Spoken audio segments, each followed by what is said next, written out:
my efforts started way back when I got very sick. When I got sick, I really didn't have direction or support to help me really learn about food in general, what was good, what was bad, what to stay away from, what would truly make me healthy again. So with that time investment, I created actually a Mindful Wellness Advanced Nutrition course, taking people along the steps that I had to overcome by myself, long hours, frustration, a lot of tears, and through that course, it's touched now just under 100 people.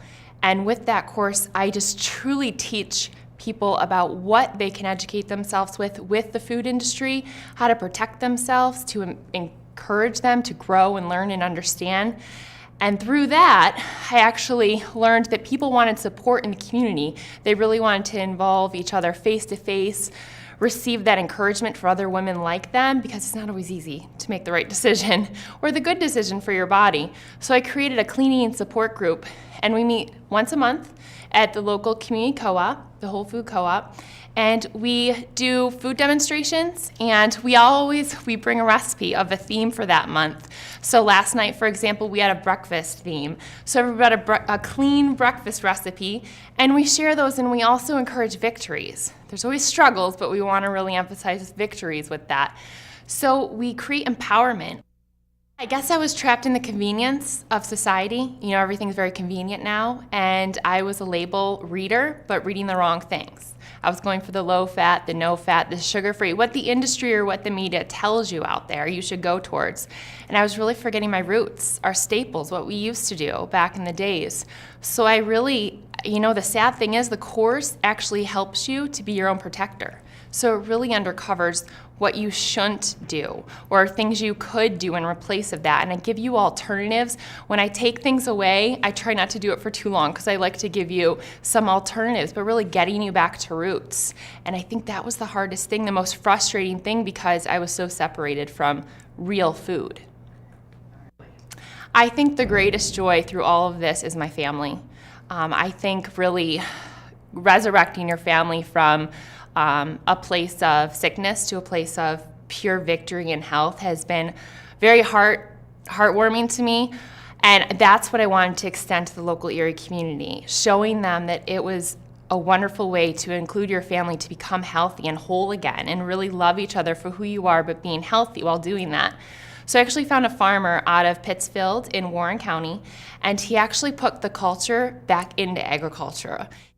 He takes free range as you can get it. There's no fences on his farm. And he actually has floating house hens where his chickens actually rotate in the field and his pigs eat grass. And his cows are so free that he doesn't even know when they're pregnant or not. So I actually partnered with him, and he actually feeds 20 families in Erie with his real meat. And he brings it in once a month. And I think that, to me, I created belief in a farmer that he really thought there was nobody else out there that really wanted real food still. So I think that has been a wonderful thing for the community, as well as this summer I actually partnered with Dr. Stephen Krause, and he's actually created Challenge Erie, and it's a wonderful event to help people get back into shape, but both mindful and spiritual shape as well. We're actually going to go on some local grocery store tours, and I'm going to teach people how to navigate a grocery store. I think single-handedly under my parents, my mom and my dad, they always instilled in me to believe in myself, that it was okay not to follow the crowd and to be that person who stepped away. They always said, it was okay to have your beliefs and morals and to stand behind those, even when you may be the only person with those beliefs and morals, just teaching me to be strong with them. The second mentor I'd like to say is Dr. Tasman Cordy. When I was at my lowest low, I used an analogy of I was in a black hole with no way, no how to get out. And there was no direction or support. And she actually built those stairs for me to educate myself and to grab onto her for support and direction. When I got out of that hole, I realized not a lot of people came with me, and I was felt alone. And I always would ask her, What can you do for those people to get them out of their hole? And she said, there are certain people that just aren't ready or willing to learn what they need to learn to get healthy, but all you can do is encourage and support them. And I think she has no idea that word of advice led to my passion and just being the encourager and the supporter and the uplifter for people to help them climb those stairs so they never have to get in that hole or take them out of that hole.